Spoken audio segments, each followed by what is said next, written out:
इस समय पाकिस्तान को समझ ही में नहीं आ रहा है कि वो पीओके बचाए या फिर कराची को बचाए। बड़ी खबर यह आ रही है पाकिस्तान से कि वो कराची के घेराबंदी में पूरी तरीके से जुट गया है। कराची के ऊपर का जो एयर स्पेस है उसे बंद कर दिया गया है। इसके अलावा उसने कराची के पास एक नेवी की ड्रिल शुरू की है। इससे पहले वो अरब सागर में मिलिट्री ड्रिल कर रहा है। भारतीय सेना भी सैन्य अभ्यास में जुटी है और इसी बात से पाकिस्तान डरा हुआ है और कराची को बचाने के लिए लगातार तैयारियों करने में जुटा हुआ है। हमारे साथ हमारी संवाददाता शिवानी शर्मा और जानकारी के साथ इस समय जुड़ रही हैं। शिवानी, जो उनका नेवी का जो नौसेना का युद्धाभ्यास है, भारत की तरफ से जो उसके बाद कार्रवाई की गई है, यानी 3 मई तक जो हम लगातार वहां पर अपनी शक्ति का प्रदर्शन करेंगे, इस सब के बीच पाकिस्तान की तरफ से किस तरह की कोशिशें जारी है कराची को के फोर्टिफिकेशन के लिए? एक तरह से श्वेता, आपको बता दूं कि नोटिफिकेशंस तो बहुत सारे जारी हुए हैं, लेकिन एक भी तस्वीर और ऐसी तस्दीक नहीं हो पाई जिसमें ये पता चले कि वाकई में पाकिस्तान कोई डिफेंस ड्रिल कर रहा है। जबकि आपको याद होगा पिछले 1 हफ्ते में भारतीय नौसेना के तमाम ऐसे वीडियोस, तमाम ऐसी तस्वीरें आई जिनमें ब्रह्मोस से लेके आईएनएस सूरत तक कई तरह की लॉन्ग रेंज मिसाइल्स के परीक्षण दिखाई दिए। अब एक बार फिर पाकिस्तान एक फेक पोस्चरिंग में जुटा हुआ है, क्योंकि वो ये दिखाना चाहता है कि वो डरा हुआ है और भारत उस पर कभी भी हमला कर देगा, जिस तरह से एक मिडनाइट प्रेस कॉन्फ्रेंस में सूचना मंत्री भी बोले थे। और 24 घंटे 36 घंटे सब बीत चुके हैं, लेकिन पाकिस्तान हैरान परेशान है कि आखिर भारत करने क्या वाला है। और यही वजह है कि वो बार बार नो टाइम जारी कर रहा है, चाहे वो एयर स्पेस की बात हो, चाहे वो नेवी की बात हो। तो वो लगातार नो टाइम जारी कर रहा है, एलओसी के पास भी अपने असेट्स को मूव कर रहा है श्वेता। लेकिन अभी उसे समझ में नहीं आ रहा है आखिरकार कि किस तरह से भारत अपने जो 26 लोग उसने गंवाए हैं, उनकी मौत का बदला भारत कैसे लेगा। तो कयासों पर, बौखलाहट पर और डर पर इस वक्त पाकिस्तान अलग अलग नो टाइम और स्टेटमेंट्स जारी कर रहा है। लाजमी भी है, लेकिन जिस तरह की चर्चाएं पाकिस्तान में लगातार हो रही हैं शिवानी, जो चीजें सामने आ ही जाती हैं, जो उनके नेवी चीफ की तरफ से जो बातें कही जा रही हैं कि वक्त आ गया है, जाहिर है वो सोच रहा है, वो एक सिंपल सी थ्योरी लगा रहा है कि अगर भारतीय सेना ने सर्जिकल स्ट्राइक किया, फिर वायुसेना ने स्ट्राइक्स किए, तो क्या इस बार नौसेना की तरफ से कोई स्ट्राइक हो सकती है? अब ब्लॉकेड हो सकता है, वो पूरे के पूरे पाकिस्तान का हो सकता है। भारत में, भारतीय नौसेना में वो क्षमता है, लेकिन पाकिस्तान आखिर कैसे मैनेज कैसे करेगा? उसका अफगानिस्तान जो फ्रंट है वो पूरी तरीके से अलाइव है, बलूचिस्तान में उसे बार बार नुकसान का सामना करना पड़ता है, आतंक की पैरवी वो लगातार करते रहता है, पालते पोसते रहता है। लाइन ऑफ कंट्रोल से लेकर इंटरनेशनल बॉर्डर तक उसने मोबिलाइज किया है और अब साथ में उसे इस मोर्चे पर भी दिक्कत। शिवानी, श्वेता, देखिए, पाकिस्तान की अगर हम बात करें तो उसके अंदर छोटे छोटे कई कॉन्फ्लिक्ट जोन्स इस वक्त चल रहे हैं। चाहे बलूचिस्तान की बात करें, जहां हमने जाफर एक्सप्रेस में एक बड़े हमले की बात बताई थी जिसमें 100 से ज्यादा सिक्योरिटी फोर्सेस को इन बलोच लड़ाकों ने मार गिराया था। गिलगिट बाल्टिस्तान में आप देखिए, हर दिन विद्रोह होता है, विरोध होता है और सड़कों पर लोग पाकिस्तान की सरकार के खिलाफ खड़े होते हैं। पाकिस्तान की अर्थव्यवस्था की हालात किसी से छुपे नहीं है। पाकिस्तान के अंदर आतंकवाद जो खुद उसने पैदा किया, अब वो आतंकवाद खुद पाकिस्तान की फौज के खिलाफ एक्शन कर रहा है। कई जगह पे इस तरह की खबरें आई कि उनके खुद ही आतंकवाद के जो लड़ाके आतंकवादी हैं, वो उनके जो लड़ाके हैं या फिर उनके जो बाकी सिक्योरिटी फोर्सेस हैं उन पर हमला कर रहे हैं। ऐसे में पाकिस्तान खुद जानता है कि वो एक कमजोर फौज है, कमजोर नेवी है, भारत का सामना वो नहीं कर सकता। भारत की नौसेना की अगर मैं बात करूं श्वेता, तो दुनिया की सर्वश्रेष्ठ नौसेनाओं में से एक है भारत, जिसके पास सबसे अच्छे असेट्स हैं, चाहे वो न्यूक्लियर सबमरीन्स के से लेकर जो नए हमारे वॉरशिप्स हैं, एयरक्राफ्ट कैरियर हैं, उन सब की हम बात करें तो भारतीय नौसेना बिल्कुल इस वक्त सर्वश्रेष्ठ नौसेनाओं में से एक है। और यही वजह है कि पाकिस्तान शायद समुद्र में भी अपनी वाकई तैयारी शिवानी, कोई तुलना ही करना नहीं हो चाहता सकती है। है दोनों देशों के बीच में। और खासकर जब शौर्य की बात आती है तो उसके बाद फिर भारत की सभी सेनाएं, उनके सामने दुनिया में शायद ही कोई टिक पाता हो। लेकिन पाकिस्तान में दरअसल इस समय जो हड़बड़ी है, पाकिस्तान में इस समय जो चिंताएं हैं, वो इस कारण भी हैं कि पहले तो देखिए, प्रधानमंत्री नरेंद्र मोदी की तरफ से कह दिया गया कि बहुत कड़ा बदला लिया जाएगा, उनकी कल्पना से परे जो पलटवार होगा वो होगा। अब गृह मंत्री अमित शाह की तरफ से भी बहुत कड़े शब्दों में पाकिस्तान को संदेश दिया गया है। मैं सभी आतंक फैलाने वालों को कहना चाहता हूं कि लड़ाई का अंत नहीं है, एक मकाम है। हर व्यक्ति को चुन चुन कर जवाब भी मिलेगा, जवाब भी लिया जाएगा।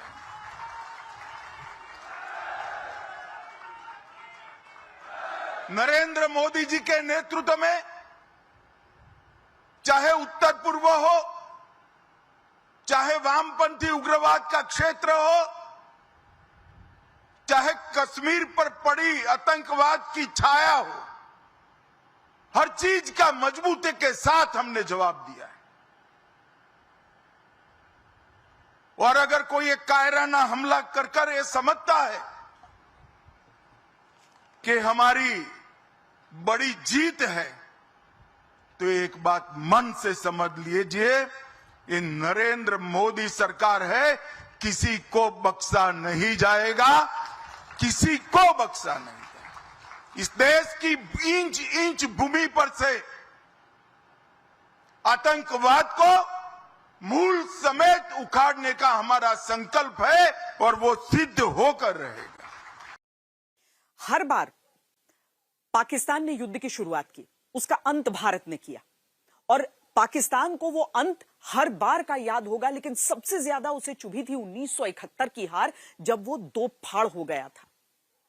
खासकर कराची में जिस तरीके से उसे हार का सामना करना पड़ा था, जिस तरीके से कराची में उसके खड़े युद्ध पोतों को दहकते हुए धधकते हुए उसने देखा था, जिस तरह की चोट वहां पर उसे लगी थी, दिसंबर की वो तारीख 1971, 4 दिसंबर की वो तारीख कभी भूल ही नहीं सकता वो।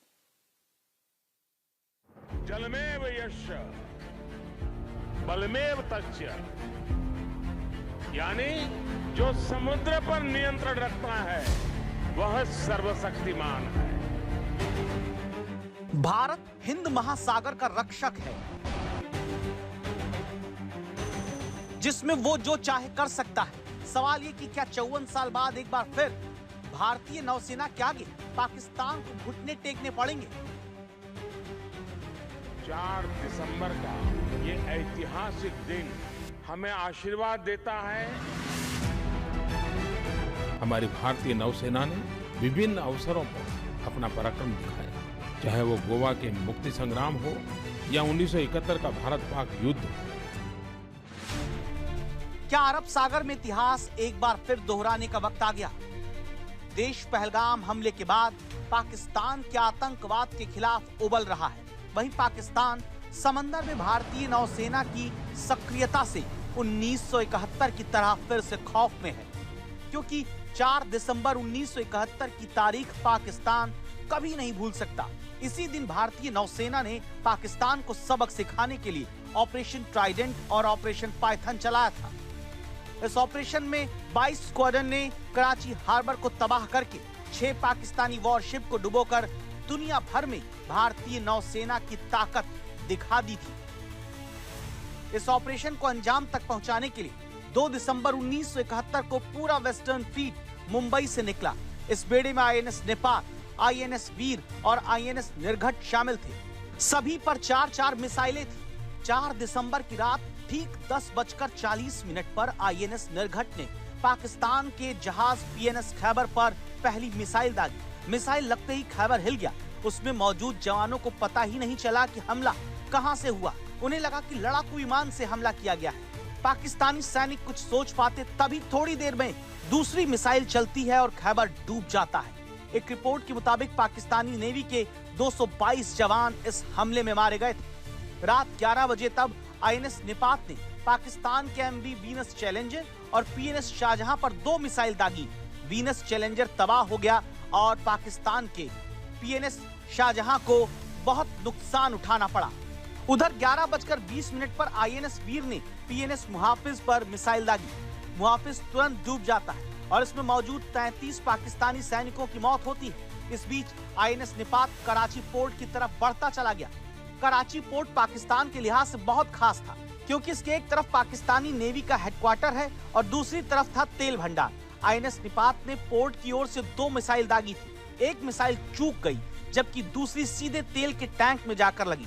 जबरदस्त विस्फोट हुआ बताते हैं कि विस्फोट इतना जबरदस्त था कि आग की लपटों को 60 किलोमीटर की दूरी से भी देखा जा सकता था। नौसेना के जहाजों को डुबो दिया था। वो एक सभी के लिए एक आश्चर्यजनक बात थी, क्योंकि ये एक बहुत ही बड़ा सरप्राइज था। जो मिसाइल बोट्स थे, निपट, वीर और निर्घात, इन तीनों बोट्स को ले जाके और जो मिसाइल्स थे उन पर इतनी अचूकी तरीके से दागा कि पाकिस्तान को पता भी नहीं चला कि ये कहाँ से अटैक आया और किस तरह से ये जो जहाज थे वहाँ से निकल गए। तो ये एक टोटल सरप्राइज था और इसमें बहुत ही अच्छी रणनीति का इस्तेमाल किया गया था। 1971 में कराची हमले के दौरान पाकिस्तान के सारे ऑयल फील्ड्स को भी तहस नहस कर दिया गया और उनके ट्रेडिंग रूट्स को भी ब्लॉक कर दिया गया। 1971 की जंग ही पहली ऐसी लड़ाई थी जिसमें भारतीय नौसेना को कोई भी नुकसान नहीं पहुंचा। ये इंडियन नेवी के लिए बहुत बड़ी उपलब्धि थी। इंडियन नेवी के इसी कारनामे को, साहस को, पराक्रम को कई देशों की नेवी केस स्टडी के तौर पर देखती हैं और इसी दिन भारत नेवी डे मनाता है। इसीलिए आज भी हालत ये है कि पाकिस्तान भारतीय नौसेना के डर से कांप रहा है। उसे डर है कि इस बार भारत कहीं समंदर से हमला न कर दे।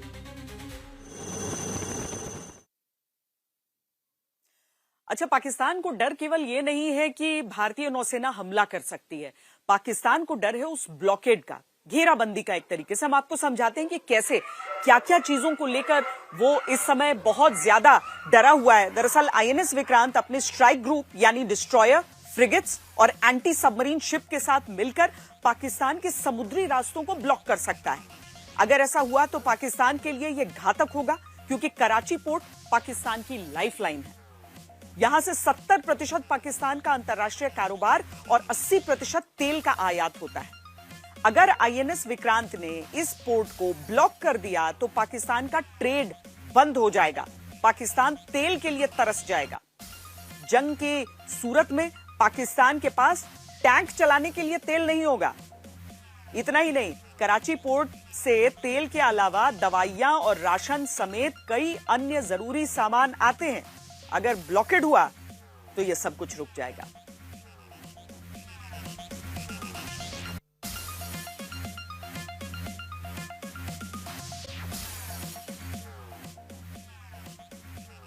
वैसे भी पाकिस्तान की सेना इस समय बहुत ही बुरी हालत में है। आपने सुना होगा कि अलग अलग एक्सपर्ट्स बताते हैं कि पाकिस्तान के पास कितने दिन का असलहा है। जानकारी के अनुसार 7 दिन का असलहा कहा जाता है, लेकिन एक्सपर्ट्स बताते हैं कि 7 दिन का नहीं है, 3 से 4 दिन का असलहा उसके पास है अगर युद्ध की शुरुआत हो जाती है तो।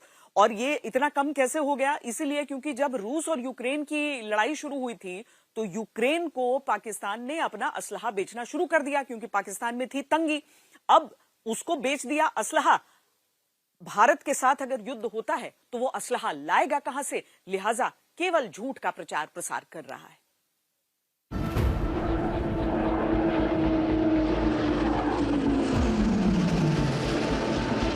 मैं सभी आतंक फैलाने वालों को कहना चाहता हूं कि लड़ाई का अंत नहीं है, एक मकाम है।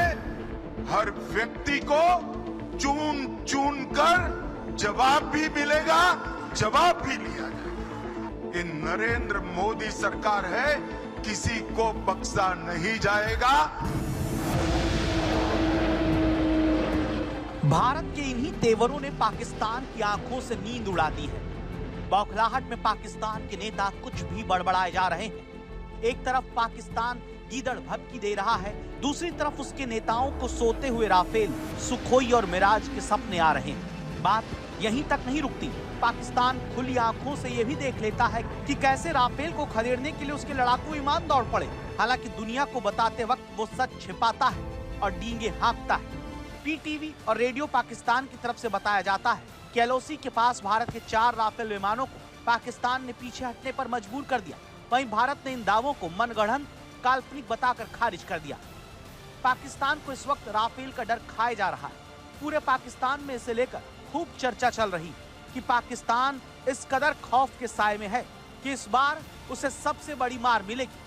भारतीय वायुसेना के हमले के डर मात्र से पाकिस्तान ने पीओके जाने वाली उड़ानों को रद्द कर दिया है। पाकिस्तान इंटरनेशनल एयरलाइंस गिलगित, स्कर्दू और पीओके के अन्य उत्तरी क्षेत्रों से आने जाने वाली सभी उड़ानें रद्द कर दी हैं। इसके अलावा पाकिस्तान ने कराची और लाहौर के एयर स्पेस को आंशिक तौर पर बंद कर दिया। दोनों शहरों में यह पाबंदी सुबह 8 बजे से 4 बजे के बीच 31 मई तक रहेगी। जब से पाकिस्तान के सूचना मंत्री ने आधी रात को बयान देकर भारत के हमले का डर खड़ा किया है, पूरी पाकिस्तानी फौज में घबराहट कही जाती है। पाकिस्तान के लोग गूगल पर भारत की सैन्य शक्ति, राफेल की मार क्षमता और युद्ध की संभावनाओं को सर्च कर रहे हैं। दूसरी तरफ पाकिस्तान से लगती वायु सीमा पर भारत की कड़ी नजर है। भारत ने पाकिस्तानी विमानों के global navigation satellite system signal को ठप करके जैमिंग सिस्टम लगाए हैं। इससे पाकिस्तानी सेना के विमानों के सिग्नल को जैम किया जा सकेगा। पाकिस्तानी विमानों के जीपीएस, ग्लोनास और चीनी बेदू जैसे सिस्टम को भी नाकाम किया जा सकता है। भारत ने यह कदम इस वजह से उठाया ताकि वो पाकिस्तानी विमानों को भारत के खिलाफ किसी भी मिसाइल हमले से रोक सके। जब तक आतंकवाद समाप्त नहीं होगा, हमारी लड़ाई चालू रहेगी और जिन लोगों ने एक कृत्य किया है उसका उचित दंड उनको निश्चित रूप से दिया जाएगा। भारत ने 29 मई तक पाकिस्तान में रजिस्टर्ड या पाकिस्तान की तरफ से उड़ाए जा रहे किसी भी विमान के लिए अपना एयर स्पेस बंद कर दिया है। इससे पाकिस्तान के विमानों को चीन या श्रीलंका के ऊपर से लंबी उड़ान भरनी पड़ेगी।